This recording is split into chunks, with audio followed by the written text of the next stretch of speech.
Bismillahirrahmanirrahim. Alhamdulillahirabbil alamin.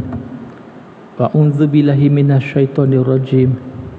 Rabbis shrahli sadri wa yassirli amri wahlul 'uqdatam min lisani yafqahu qawli. Assalamualaikum warahmatullahi wabarakatuh. Apa khabar tuan-tuan dan puan-puan yang dirahmati Allah Subhanahu Wa Taala? Dah lama kita tak berjumpa. Alhamdulillah. Mudah-mudahan semuanya dalam keadaan yang sihat, insya-Allah. Baik, tuan-tuan dan puan-puan, apa yang saya cadang untuk bincangkan topik pada kuliah maghrib pada malam ini adalah berkenaan dengan isu kalimah Allah. Boleh ke? Masih relevan lagi? Isu ini mula-mula timbul sekitar tahun 2008, betul. Sekitar 2008 mula-mula timbul. Kemudian 3 tahun yang lepas timbul sekali lagi. Dan baru-baru ini timbul sekali lagi.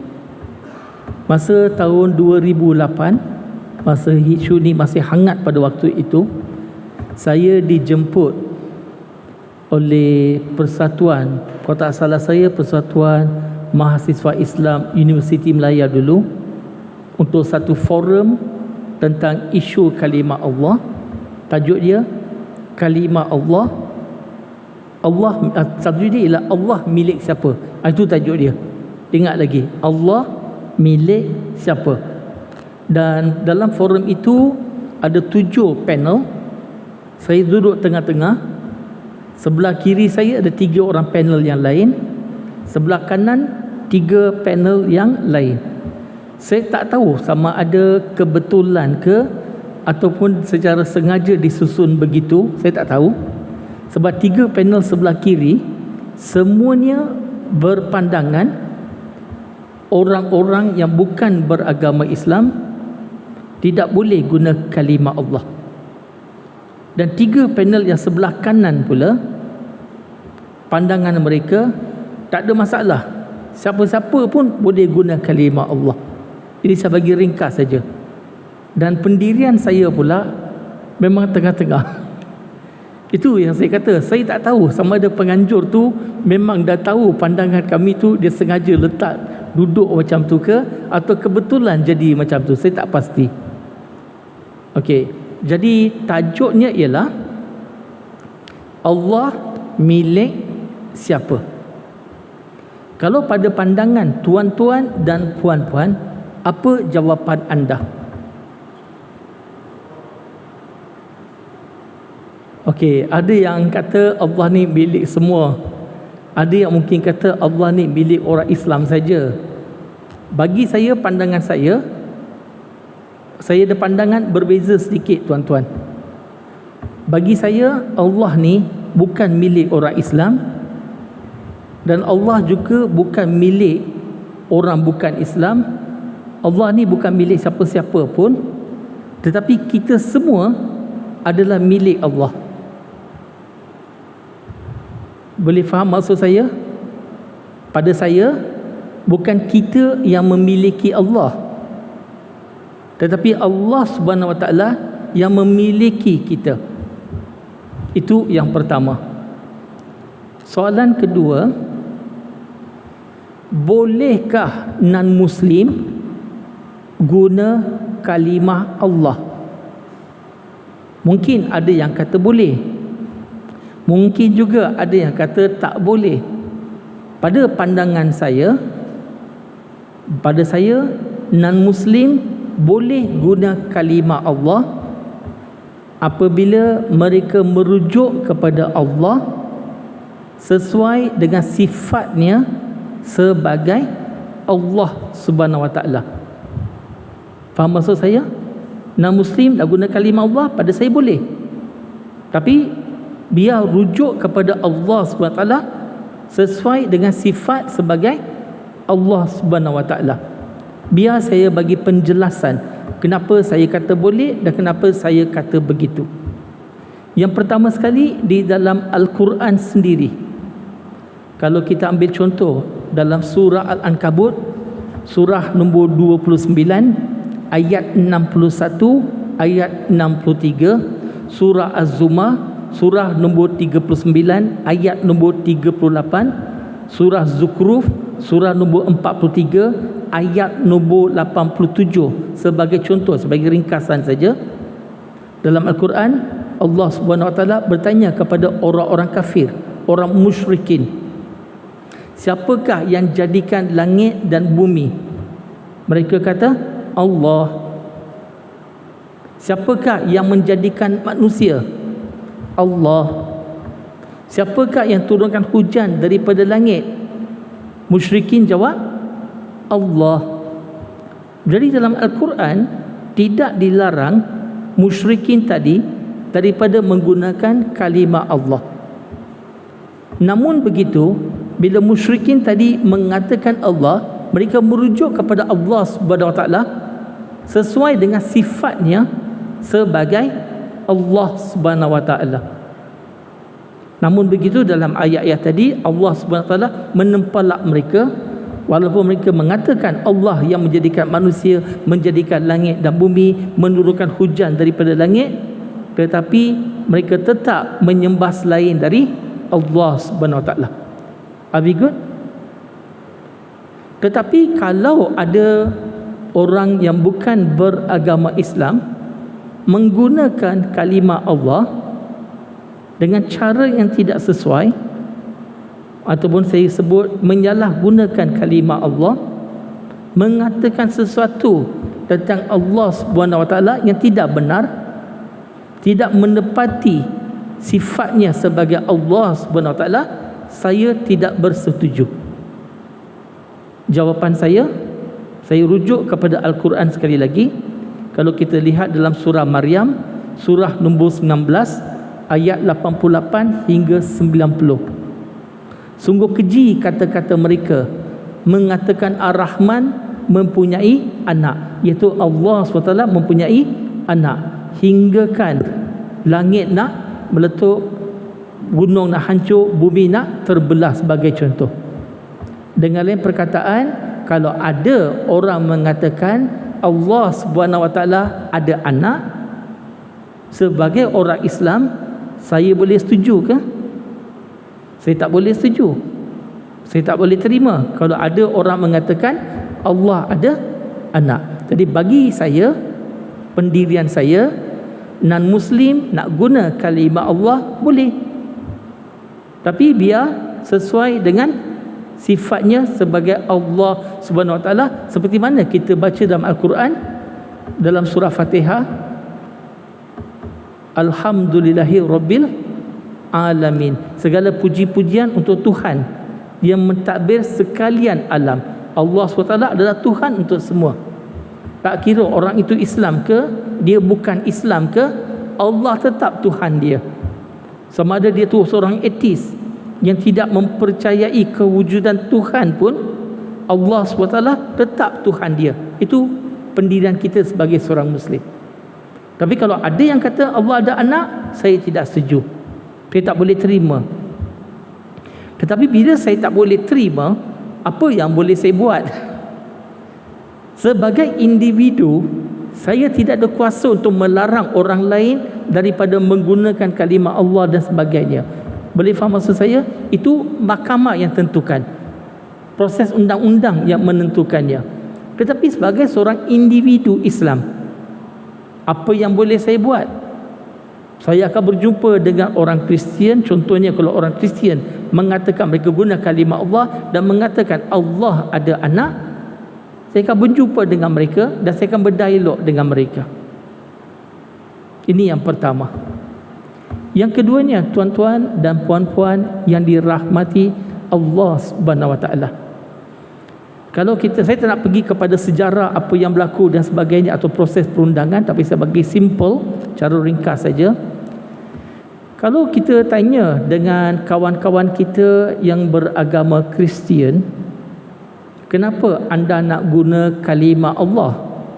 Why you want to use Allah? Saya pernah jumpa dengan mereka, dan ini saya bagikan jawapan mereka secara ringkas. Saya bagi ringkas dari jawapan mereka. Mereka mengatakan yang pertama, alasan mereka nak guna kalimah Allah, mereka kata adanya orang-orang Kristian yang berasal daripada Sabah dan Sarawak, dan di sana mereka sudah lama gunakan kalimah Allah. Adanya orang-orang Kristian yang berasal daripada Indonesia, dan bila mereka ni dekat Malaysia, mereka ni berbahasa Melayu, dan mereka pun di Indonesia sudah biasa gunakan kalimah Allah. Dan juga ada di kalangan orang-orang asli yang beragama Kristian dan bahasa pertuturan mereka adalah bahasa Melayu. Tadi mereka nak gunakan kalimah Allah ni dalam terjemahan bahasa Melayu. Kemudian kita tanya balik, tapi kenapa kena guna Allah? Kenapa tak guna Tuhan sebagai contoh? Jawapan cara ringkas, sekali lagi cara ringkas, mereka mengatakan kalau dalam Holy Bible, dalam bahasa Inggeris, Jesus Christ dirujuk sebagai Lord, L-O-R-D, my Lord. Manakala God the Father dirujuk sebagai God. Dalam konsep Kristian ini, kebiasaannya denominasi dalam Kristian mempunyai konsep Trinity, iaitu God the Father, God the Son, God the Holy Spirit. Tuhan Bapa, Tuhan Anak, Tuhan Ruhul Kudus. Tapi mereka tak percaya tiga Tuhan. Mereka tetap beriman Tuhan adalah satu, God is one. So sekarang ini, kalau God the Son iaitu Jesus Christ dalam Bible dirujuk sebagai Lord, dan God the Father dirujuk sebagai God. So dia bezakan antara God dan Lord. Jadi Lord ini dalam bahasa Melayu, Bible bahasa Melayu, mereka dah terjemahkan sebagai Tuhan.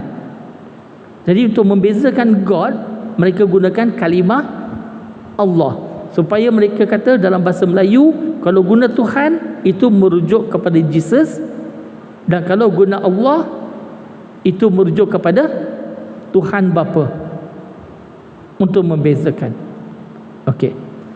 Maka jawapan balas saya kepada mereka ialah, kalau kita tengok dalam bahasa Inggeris, God itu adalah nama am. Nama am. Manakala Allah adalah nama khas. Jadi kalau kita terjemahkan daripada satu bahasa ke bahasa yang lain, nama am mesti diterjemah sebagai nama am dalam bahasa yang lain. Tidak boleh kita terjemahkan nama am sebagai nama khas dalam bahasa yang lain. Sebagai contoh, kalau dalam bahasa Inggeris kita bagi satu ungkapan, that man is a thief, lelaki itu adalah pencuri. Itu terjemahan bahasa Melayu, lelaki itu adalah pencuri. Tapi katakan the man tadi, bila terjemah dalam bahasa Melayu, diganti nama khas Syakirit. Bahasa Inggeris, that man is a thief. Bahasa Melayu tukar jadi Syakirit adalah pencuri. Bolehkah saya terima? Sudah tentu tidak. Sebab itu tidak mencerminkan diri saya yang sebenarnya. Boleh faham maksud saya? Jadi kalau that man dalam bahasa Inggeris, dalam bahasa Melayu pun mestilah seorang lelaki. Nama am diterjemah sebagai nama am. Ini saya bagi contoh secara ringkas sahaja. Simple. Argument balik daripada kawan-kawan Kristian, mereka mengatakan, apa masalahnya kalau kita terjemahkan dalam bahasa Melayu, Tuhan menjadi sebagai Allah? Bukankah dalam bahasa Arab God diterjemah sebagai Allah dalam bahasa Arab? Maka saya kata no. God dalam bahasa Arab tidak diterjemah sebagai Allah. God dalam bahasa Arab diterjemah sebagai Rabb ataupun Ilah, tetapi bukan sebagai Allah. Tapi bila kita sebut Allah, itu merujuk kepada nama khas spesifik. Kawan-kawan Kristian ada yang kata, tetapi bukankah sebelum Nabi Muhammad sallallahu alaihi wasallam, lama dulu, mereka sudah pun gunakan nama Allah untuk Tuhan? Saya kata betul. Saya tak kata pun Allah ni adalah eksklusif untuk orang Islam saja. Saya tak kata pun begitu. Memang betul, sebelum Nabi Muhammad sallallahu alaihi wasallam lahir pun, di kalangan orang-orang Arab sudah menggunakan kalimah Allah, tapi mereka rujuk kepada Allah sesuai dengan sifatnya sebagai Allah. Kalau kita lihat di zaman Nabi sallallahu alaihi wasallam, masa Nabi lahir, di dalam Kaabah, di keliling Kaabah, tidak kurang daripada 360 berhala. Tidak ada satu pun berhala dinamakan sebagai Allah. Are we good? Ada antara mereka kata, oh tapi di Sabah dan Sarawak Allah tu nama Tuhan dalam bahasa mereka. Saya kata tidak sebenarnya. Kalau kita pergi ke Sabah dan Sarawak, suku kaum yang ada di situ, dalam bahasa asal mereka, bila mereka rujuk kepada Tuhan, bukan sebagai Allah, mereka akan rujuk dengan nama seperti tepak ataupun petara sebagai contoh. Tetapi Bible terjemahan bahasa Indonesia dalam lingkungan 70 tahun yang lepas sudah pun digunakan, disebarluaskan di Sabah dan Sarawak. Maka masyarakat di Sabah Sarawak, Kristian di situ, dah biasa guna kalimah Allah. Tapi dalam bahasa asal mereka bukan kalimah Allah, tapi mereka ada dalam bahasa mereka seperti tepak dan petara dan sebagainya. Are we good kah? Ada kawan Kristian tanya balik pada saya, tetapi itu dekat Indonesia boleh guna kalimah Allah? Itu Bible dalam bahasa Arab, di negeri Arab pun boleh guna kalimah Allah? Saya jawab balik, betul. Betul, Bible dalam Indonesia tu memang guna kalimah Allah. Bible dalam bahasa Arab pun memang guna kalimah Allah. Tetapi yang pertama sekali, apa yang negara lain buat bukan bererti kita di Malaysia pun mesti ikut.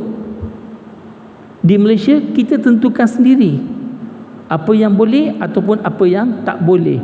Sebagai contoh, kalau jiran-jiran saya, dia bagi anak-anak dia makan makanan ringan, kalau bahasa Inggeris sebut apa, junk food, adakah itu bererti saya pun kena bagi anak-anak saya makan junk food? Tidak, saya tentukan sendiri makanan apa yang sesuai untuk anak-anak saya. Dan satu lagi sebagai perhatian, di negara Indonesia pun sebagai contoh, bukan semua rakyat Islam di situ setuju dengan penggunaan kalimah Allah dalam Bible terjemahan bahasa Indonesia sebagai contoh. Dan masa tahun 2008, masa isu ini jadi panas, pada waktu tu ada pelbagai forum-forum, seminar, simposium, talk, ceramah dan sebagainya yang diadakan tentang isu kalimah Allah, dan antara yang diundang panelnya daripada kalangan yang beragama Kristian. Dan dalam program-program ini yang diadakan secara terbuka, ada panel-panel Kristian. Waktu sesi soal jawab, saya tanya mereka, saya ambil kesempatan untuk tanya soalan kepada panel Kristian. Saya tanya dia balik, do you want to use Allah in Malay Bible? Dia kata yes, it's our right to use Allah. Dia kata begitu. Dan saya cakap dengan dia, okay, if you use Allah for your God, okay, let us see when we read the Bible, ini saya bagi contoh. Dalam Gospel of John bab 14 ayat nombor 28. Gospel of John chapter 14 verse number 28. Dalam Bible, Jesus kata, Tuhan Bapa lebih besar dari saya. My Father is greater than I. Kalau kita tukar my Father sebagai Allah, maka ia akan dibaca sebagai Allah is greater than Jesus. Allah lebih besar daripada Jesus. So saya bagi tahu dia, as a Muslim, sebagai orang Islam, saya tak ada masalah kalau kita kata Allah is greater than Jesus. But as a Christian, would you agree Allah is greater than Jesus? Ini pengalaman saya dalam beberapa forum-forum yang diadakan secara terbuka, yang ada panel Kristian, tak ada seorang pun setuju untuk mengatakan Allah is greater than Jesus. Boleh faham maksud saya? Saya bagi satu lagi contoh. Kalau kita baca dalam Bible, contohnya Gospel of Matthew chapter 26 verse number 39 dalam Bible. He, iaitu Jesus, went a little further, fall his face unto the ground, and he pray, O Father in the heaven, please let this cup of suffering pass away from me. Yet not my will, but your will be done. Jesus pray to God. Jesus fall his face unto the ground, sujud. Dalam Bible, Jesus sujud dan sembahyang kepada Tuhan. Jesus pray to God. Kalau kita tukar God menjadi Allah, saya tanya balik pada panel Christian, in the Bible, if you change God to be Allah, it means Jesus pray to Allah. Jesus menyembah Allah. Would you agree? Semua program yang saya pergi, tak ada satu pun panel Kristian mengatakan saya setuju. Tak ada. Dia geleng kepala, dia kata I cannot agree. Boleh faham maksud saya ke? Clear ke tuan-tuan, puan-puan yang dirahmati Allah SWT?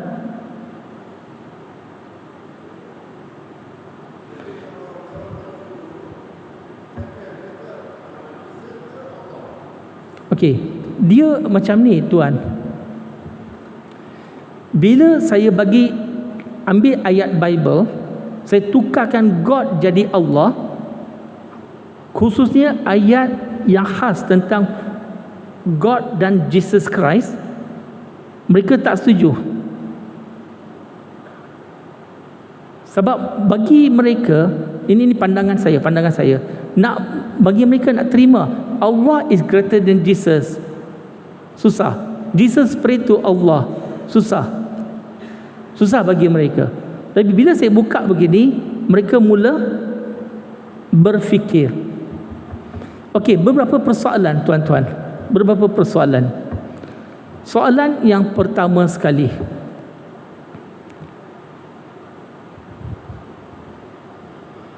sebenarnya topik ini saya baru je dalam 2 minggu lepas, saya rasa buat program secara tertutup hampir 2 jam.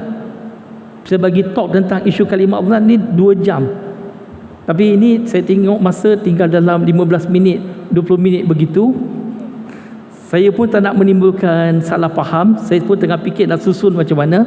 Okey, begini tuan-tuan dan puan-puan yang dirahmati Allah Subhanahu Wa Taala.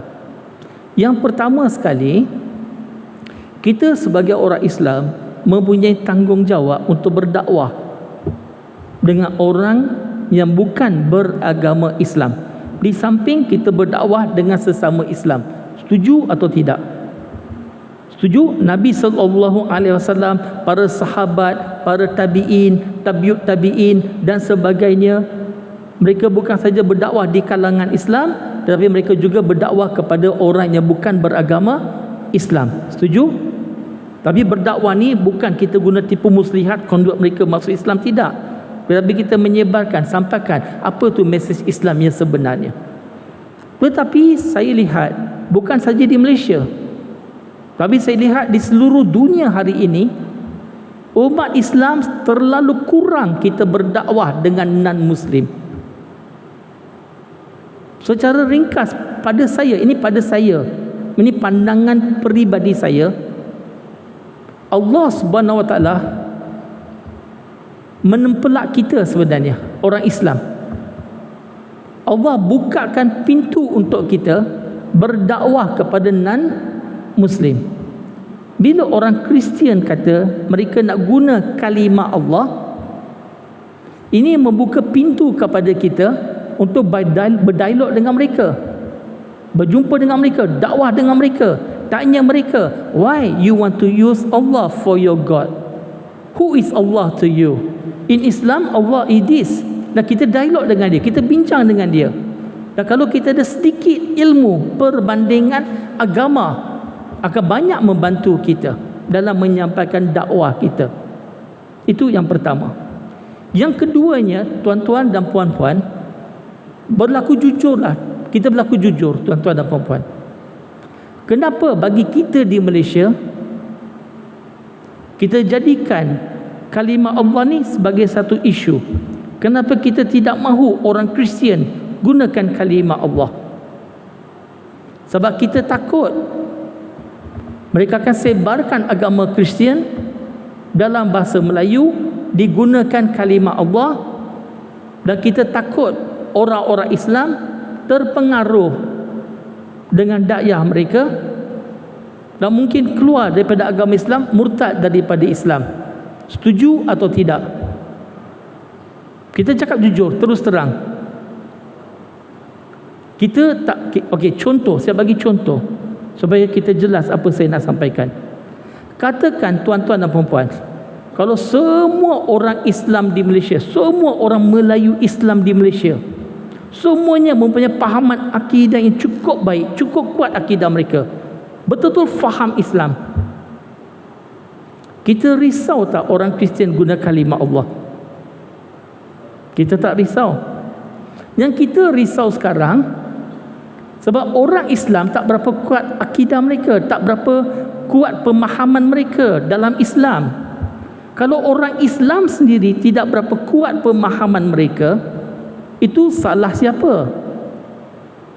Salah kita. Yang keduanya, tuan-tuan dan puan-puan, tentang isu kalimah Allah ni, boleh atau tidak non-Muslim guna kalimah Allah dan sebagainya, bukan kita yang menentukan benda ni. Yang akan menentukannya pihak mahkamah, betul? Melalui proses undang-undang. Setuju atau tidak? Tapi soalannya, soalan sekali lagi, katakanlah mahkamah melarang non-Muslim Kristian tak boleh guna kalimah Allah, kita boleh garanti ke yang kalimah Allah tidak akan disalahgunakan? Bolehkah kita bergantung kepada keputusan mahkamah undang-undang semata-mata untuk melindungi akidah orang-orang Islam? No. No way. Dia sebagai precaution, okey, precaution untuk sementara waktu, yes. Tetapi dia bukan solution muktamad. Ya, silakan tuan.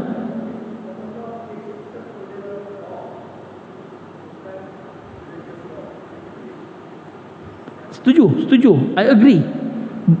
That's what I'm saying. Kita tak boleh nak bergantung pada undang-undang untuk melindungi ini.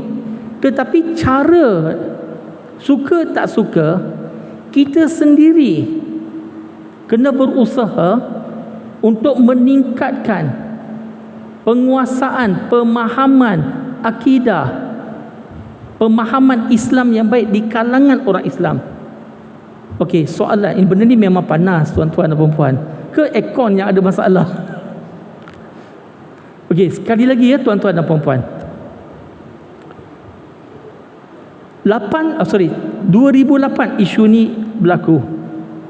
Soalan yang saya nak tanya ialah, Apa yang kita sebagai orang Islam lakukan untuk meningkatkan lagi penguasaan, pemahaman di kalangan orang-orang Islam? This is the question I want to ask. Maksud saya, dakwah kita perlu ditingkatkan lagi. Okey, benda ni saya dah kata dah, nak discuss 2 jam.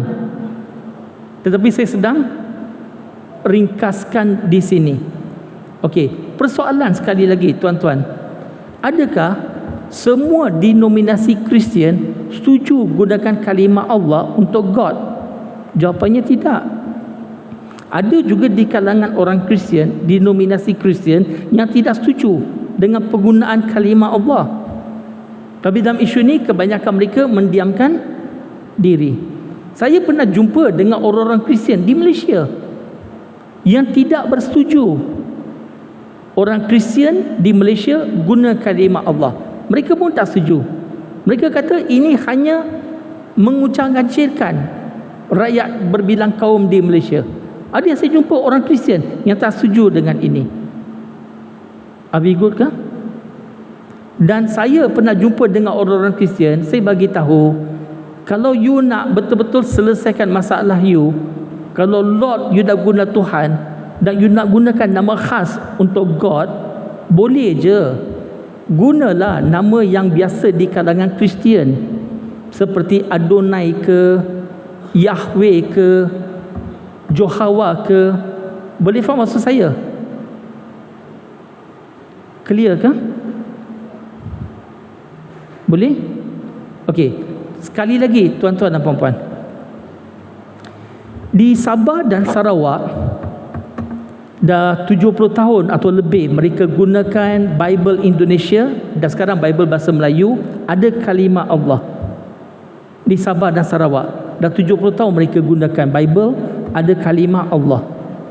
Pengalaman saya, ini saya cakap pengalaman peribadi saya, 20 tahun lebih dalam saya berdakwah di Sabah dan Sarawak, sampai ke hari ini belum ada satu orang Islam Melayu di Sabah atau Sarawak, orang Islam tak kira suku kaum apa pun, orang Islam di Sabah atau Sarawak yang baca Bible ada kalimah Allah, dia terkeliru dan keluar dari Islam. Tak ada seorang pun, saya tak jumpa.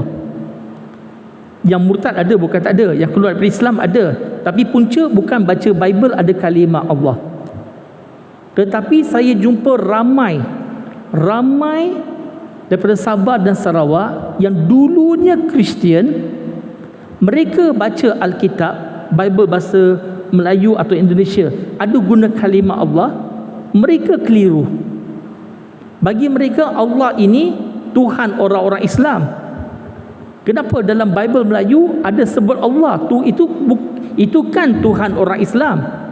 Lalu mereka buat perbandingan, mereka kaji agama Islam, kaji Kristian, akhirnya mereka masuk Islam. Boleh faham maksud saya kan?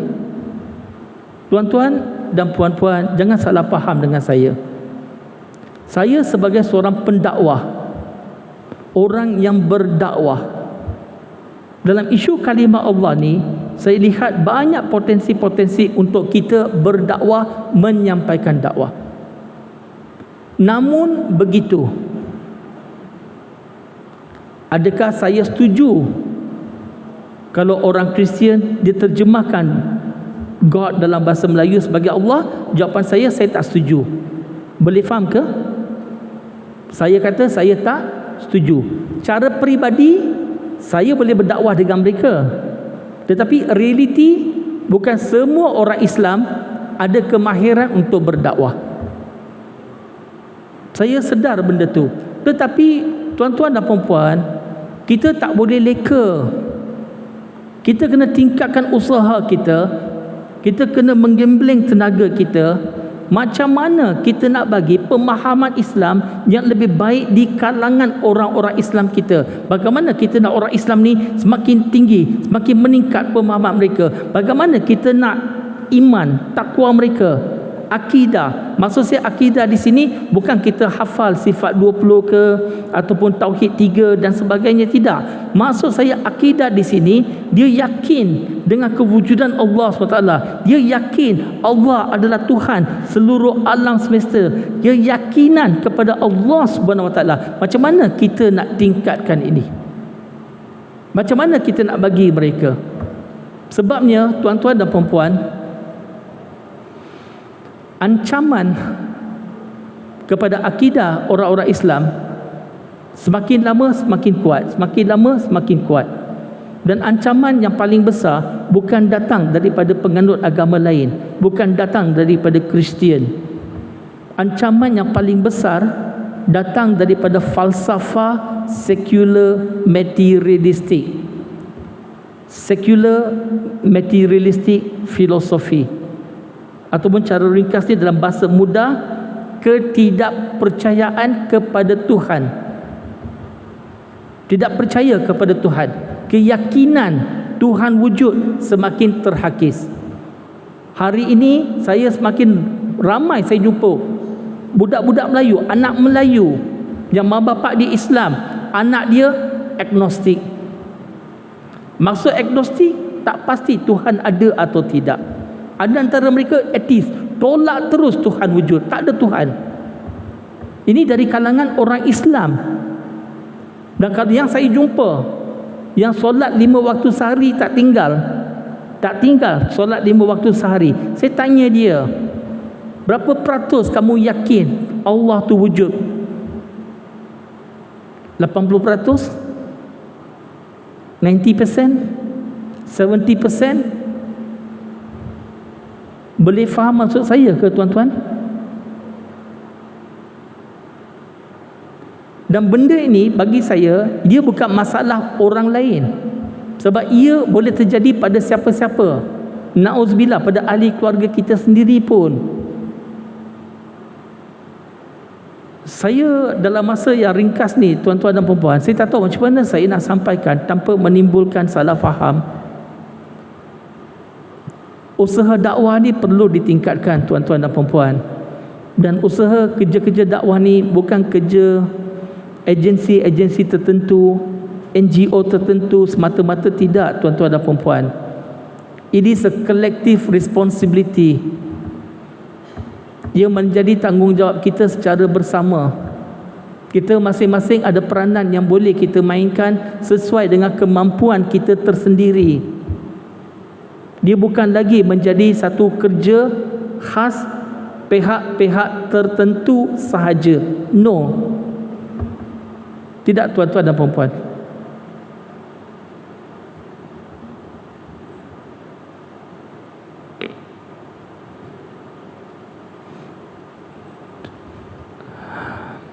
Serangan kepada pemahaman Islam kita semakin kuat, semakin tinggi. Tapi ramai daripada kita masih lagi leka, alpa, complacent.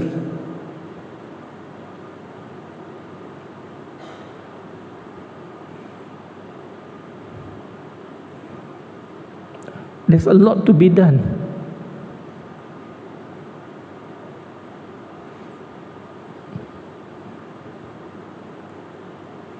Banyak yang perlu dibuat, tuan-tuan.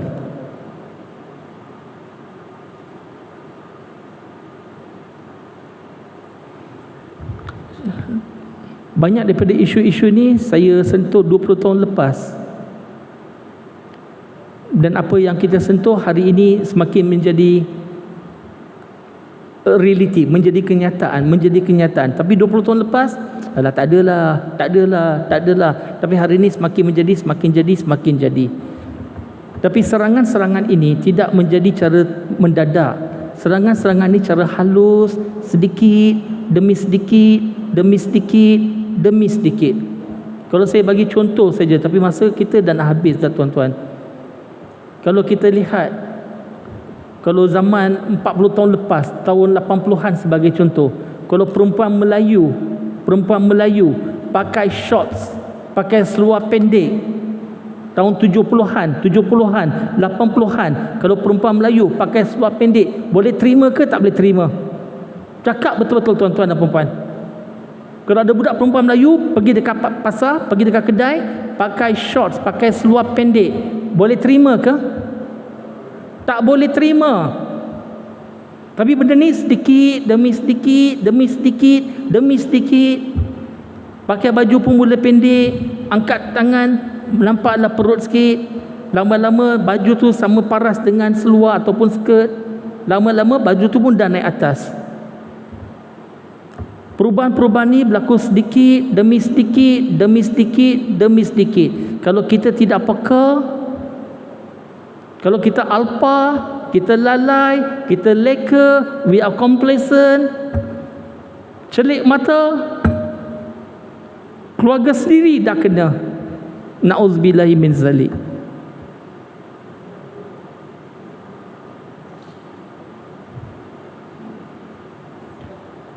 Kita masing-masing ada peranan kita boleh mainkan. Kami di Unity sedang laksanakan beberapa usaha, projek-projek, tapi projek yang besar. Mula ingat tak besar sangat, ingat kecil je, tapi dia semakin hari semakin besar. Tapi sesuatu yang kita perlukan, dan insyaAllah maybe during the next meeting and so on we can discuss what are the things we can do together, insyaAllah. What can we, each of us can do something, insyaAllah. Dari setakat inilah saya rasa, tapi cuma saya nak tutup balik topik ini. Kalau ada non-Muslim tanya kepada kita tentang isu kalimah Allah, kalau saya jawab, oh bukan Islam tak boleh guna kalimah Allah, benda tu akan banyak backfire sebenarnya. Sebab di kalangan orang Bahai, orang Sikh sebagai contoh, orang Hindu pun, antara rujukan nama kepada Tuhan adalah Allah. Orang Sikh dalam kitabnya, Guru Granth Sahib, lebih dari 30 kali dalam kitab suci dia, Tuhan disebut dengan nama Allah. Dalam lagu-lagu memuji Tuhan di kalangan orang Hindu pun ada lagu Ishwar Allah Tere Nam, Ishwar Allah Tere Nam, gunakan kalimah Allah sebagai contoh. Jadi kalau non-Muslim tanya saya tentang isu kalimah Allah, saya jawab macam ni. Sebab saya nak bagi win kepada orang Islam kita, saya jawab, oh actually as a Muslim, sebagai orang Islam, kita tak ada masalah pun kalau non-Muslim nak guna kalimah Allah, tak ada masalah. Cuma jangan salah guna. Bila salah guna, kita orang Islam tak boleh terima. Tak kira mana-mana agama pun, kalau Tuhan yang dia sembah itu, kalau ada orang lain salah guna nama Tuhan, dia pun mesti marah, betul tak? Bila saya cakap begitu, baru mereka terima, dia kata ya betul-betul, itu maksud saya. Are we good? Clear? Okey, setakat ini saja masa mengizinkan. Dalam beberapa saat lagi dan nak masuk Isyak, dan di antara ciri orang beriman adalah menepati masa. Tuan-tuan dan puan-puan, semua yang baik datang dari Allah SWT, dan saya sebagai manusia ada banyak kekurangan dan kelemahan. Saya mohon ampun dengan Allah SWT atas kesilapan saya. Saya harap tuan-tuan dan puan-puan boleh maafkan saya andai saya silap, dan kalau saya ada silap atau apa, sebelum saya balik, tegur saya, betulkan saya balik, supaya saya boleh betulkan diri saya balik, insya-Allah. Wa akhiru da'wana alhamdulillahi rabbil alamin. Assalamualaikum warahmatullahi wabarakatuh.